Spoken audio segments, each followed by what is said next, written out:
She walked into the courtroom barefoot, her tiny voice trembling as she said, "I can hear your thoughts." The judge laughed at first, but seconds later, his face turned pale when she whispered the one secret he thought no one could ever know. "What happens next will leave you speechless." The courtroom smelled faintly of old wood and stale coffee. It was just another rainy morning in Oak Ridge City's Justice Hall, but nobody expected the day to take such a chilling turn. Case number 487, Mr. Darian Cole versus the state, the bailiff announced loudly. Judge Marcus Hiley, a stern man, in his late 50s with sharp gray eyes and a deep voice, adjusted his robe and nodded. "Bring in the next witness." That's when she entered. A little girl, no more than 9, walked barefoot into the room. Her oversized yellow raincoat clung to her small frame, its edges torn and muddy.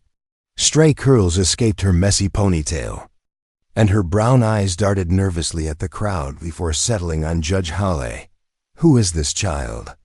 Hawley frowned, rapping his gavel. "This isn't a place for strays." "Bailiff, she asked for you specifically, Your Honor," the bailiff stammered. "Said she has something to tell you.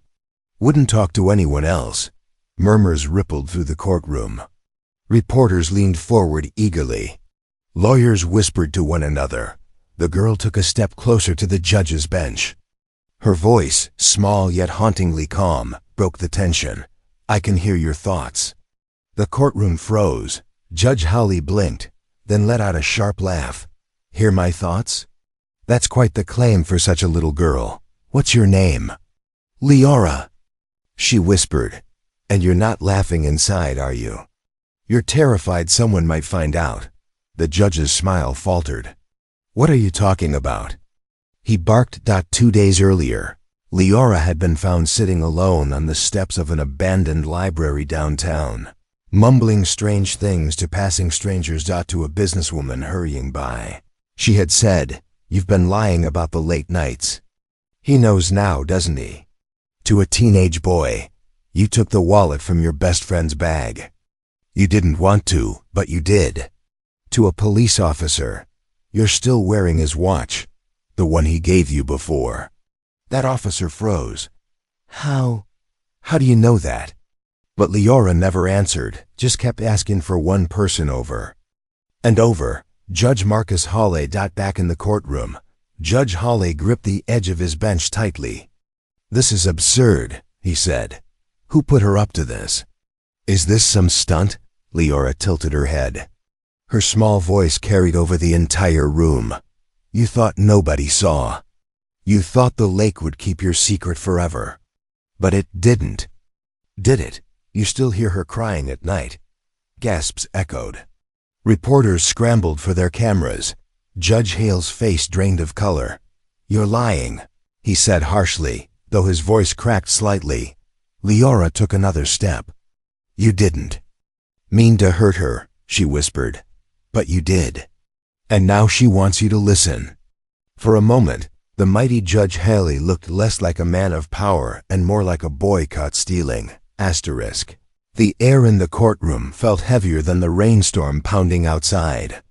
For a moment, the only sound was the faint squeak of Leora's bare feet as she stepped closer to the bench. Judge Marcus Hawley, once untouchable and commanding, now clutched his gavel with trembling hands. "You're making this up," he barked, his voice cracking. "This is nonsense. Someone coached you. Who sent you here?" Leora's big brown eyes didn't waver. "No one sent me." "She did," she said softly. "She? The one in your dreams," Leora murmured. "The one you tried to silence near the lake. The one whose bracelet you keep hidden." A collective gasp rippled through the spectators. Lawyers exchanged uneasy glances. A reporter dropped his notepad. "Stop this!" Hawley roared, slamming his gavel so hard it splintered. "Bailiff, remove her immediately." But the bailiff hesitated. His fingers twitched nervously as he glanced at Lior. She turned her gaze to him. You're afraid too," she whispered. "You're afraid the judge will ruin you like he did to your brother if you don't obey. But don't worry. I won't tell anyone about your brother's debt. He forgives you already." The bailiff froze, his face draining of color. How do you know about that?" "I told you," Leora said simply, her voice eerily calm. "I can hear thoughts. I can feel secrets." The courtroom erupted in whispers. Is this real? How does she know these things? Could it be true? Holly slammed his fists on the bench. "Enough of this witchcraft. You're trying to destroy me with lies." But Leora took one last step. Her small, dirty hand gently touched the polished wood of the judge's bench. "You didn't mean to hurt her," she whispered, her eyes fluttering shut. "You just wanted her to stop saying no. You thought if you pushed her, she'd come back up, but she didn't." Judge Halle staggered back, his chair screeching against the floor. "How could you possibly know that?" He hissed, his voice hoarse. "I didn't, but she told me." Leora's eyes snapped open, shining with a strange light. "She's still here, Marcus, screaming." The judge's lips trembled. I don't know what you're talking about." "But—" The crowd wasn't convinced. A man in the back row shot to his feet, his face pale. My sister vanished by the lake 10 years ago," he shouted. The case went cold. "Are you saying—" "She trusted him," Leora said softly, pointing at the judge. "She thought he was safe." The man's fists clenched. "Her name was—" "Sarah. She was 23. "Sarah," Leora whispered. "She's the one screaming." Hale's face crumpled. Sweat dripped down his forehead as he gripped the bench for support. "You weren't supposed to know," he choked out.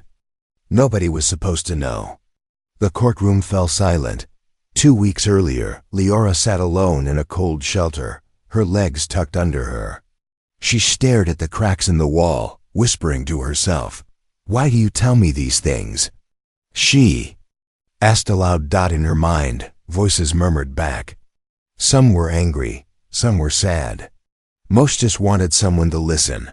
A kind woman from the shelter knelt down beside her. "Sweetheart, where are your parents?" "They're gone," Leora whispered. "They didn't believe me either. But I hear them all the time. The voices of the ones no one listens to." The woman's heart broke for her. "It's okay, honey. Maybe they're just dreams." But Leora shook her head. "They're not dreams. They're memories. And they don't belong to me." That night, the shelter staff heard Leora mumbling in her sleep. Marcus Halle, the bracelet, the lake. When asked about it the next morning, Leora said nothing except, "Take me to the judge. He needs to hear her. Sarah." Judge Halle whispered now, clutching his chest. "She never stopped haunting me. She said she won't stop until you admit what you did." Leora said. Halle sank into his chair, his once commanding voice reduced to a hoarse whisper. "I didn't mean to hurt her," he said. "It was an accident. I just lost control." The room exploded in shouts. Reporters thrust microphones forward. Lawyers argued furiously. Leora didn't flinch. She stood perfectly still, her tiny figure somehow radiating strength. "She says—" "She forgives you," Leora whispered, her voice carrying over the chaos. "But only if you tell the truth." The judge looked up at her, his eyes bloodshot. For the first time in decades, Marcus Hale-feared judge, ruthless in his verdicts, began to cry. The courtroom had fallen into an eerie stillness. Even the rain outside seemed to pause as Judge Marcus Hale's confession echoed in the chamber. "I didn't mean to hurt her," he sobbed. I told myself it was an accident. But I've heard her voice every night for 10 years. Leora stood in the center of the room, her tiny figure bathed in the cold light streaming from the windows. She lowered her hand slowly, her voice a soft whisper. "She says she forgives you. But only if you tell them where she is." Hal's breath hitched. For the first time, his iron facade shattered completely. The gavel slipped from his trembling fingers and clattered to the floor. "The lake, the south bank," he muttered hoarsely. "I thought the water would carry her away, but she got caught in the roots. I bury her bracelet under my floorboards. I didn't want to remember, but I couldn't forget. Gasps and cries rippled through the courtroom. Call the police, a reporter shouted. Someone search his house, yelled another. But through the chaos, one voice rose above the rest, a young man's anguished cry. Sarah was my sister. He sobbed, falling to his knees. All these years we thought she ran away. You monster! You lied to us.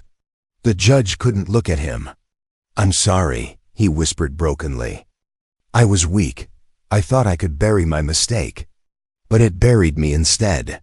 The bailiffs moved toward the bench cautiously, unsure if the judge would resist. But he didn't. He held out his wrists quietly, tears streaming down his face.